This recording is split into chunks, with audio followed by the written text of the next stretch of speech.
And in 2A football, we all thought this might be the year for Busco. Lures, as we mentioned, moved up to 3A this year, maybe clearing a path to Lucas Oil Stadium. Of course, you got to win 6 to win a state championship, regardless of who you're playing. But boy, Bremen derailed the Busco Eagles last week, 35-28 on the road, and now Bremen comes to Woodlan, a team that I know we've talked about it since week 1. We really like what Woodlan has and have been excited to see what Jalen Bennett, Sherwood Haydock, Greg White, all those guys, Corbin Smith, have to offer in the playoffs. Well, I really like Woodlan in the regular season as well, because when you're playing in the regular season, more often than not, you're not. If you're a really good team, you're playing a team that's not as good as you and can't take away your strength to the degree that the teams that are playing now. Everybody's good now. You're not playing a bad team at this point in the season. And when you're one-dimensional like Cherubusco was and one-dimensional like Woodlan is, you're in trouble. Bremen can pass the ball some. They're not going to pass it a lot, but they feature multiple backs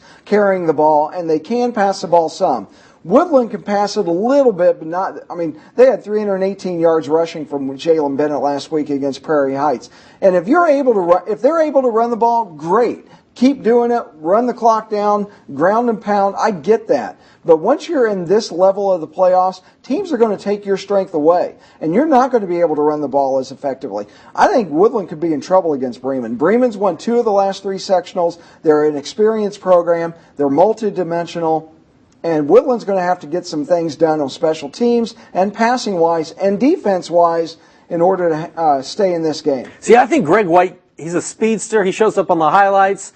He kind of keeps him honest because there's a speed guy out there. He may maybe open the box a little bit for Jalen Bennett. But you're right. They're going to have to be a little less, I guess, vanilla. Right. As far as the running game goes and as far as the offense goes, 318 yards is not going to happen against Bremen, I don't think, this coming Friday. If it does, I like Woodlan's chances. Absolutely. Put me in a check mark for Woodlan if that does indeed happen. That should be a good one.